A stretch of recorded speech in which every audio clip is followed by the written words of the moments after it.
Jayakwadi धरणातनं 1 lakh cusec पेक्षा सुद्धा जास्त पाण्याचा विसर्ग सुरू। गोदावरी नदीला पूर येण्याची शक्यता, तर प्रशासनाकडून दवंडी देत नागरिकांना सतर्कतेचा इशारा। शरद पवारांच्या राष्ट्रवादीचा आज नाशिकमध्ये आक्रोश मोर्चा। शेतकऱ्यांच्या विविध प्रश्नांवर पवारांच्या राष्ट्रवादीकडून मोर्चाचं आयोजन। बीडमध्ये आज बंजारा समाजाचा मोर्चा। हैदराबाद गॅझेटच्या आधारावर एसटी प्रवर्गातनं आरक्षण मिळावं अशी बंजारा समाजाची मागणी।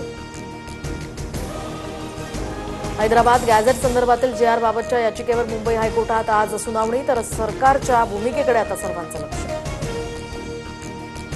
एकही बोगस व्यक्ती ओबीसीमध्ये समाविष्ट होणार नाही। कुणबी नोंदी असणाऱ्यांना तर जात प्रमाणपत्र मिळणार। विरोधकांच्या आरोपांनंतर मुख्यमंत्री फडणवीसांचा पुनरुच्चार। आरक्षणाची मर्यादा वाढवण्यासाठी आमच्यासोबत उभे राहणार का? भाषणात जितेंद्र आव्हाडांचा खासदार बजरंग सोनवणे यांना प्रश्न, तर आव्हाडांनी सोनवणेंकडे पाहून बोलायची गरज नव्हती, शरद पवारांनी टोचले कान। महाराष्ट्रात सामाजिक ऐक्याची वीण उसवली जाते। मराठा ओबीसी संघर्षावर शरद पवारांची भूमिका, तर पवारांनी एक्स म्हटलं की वाय समजायचं, फडणवीसांचा टोला।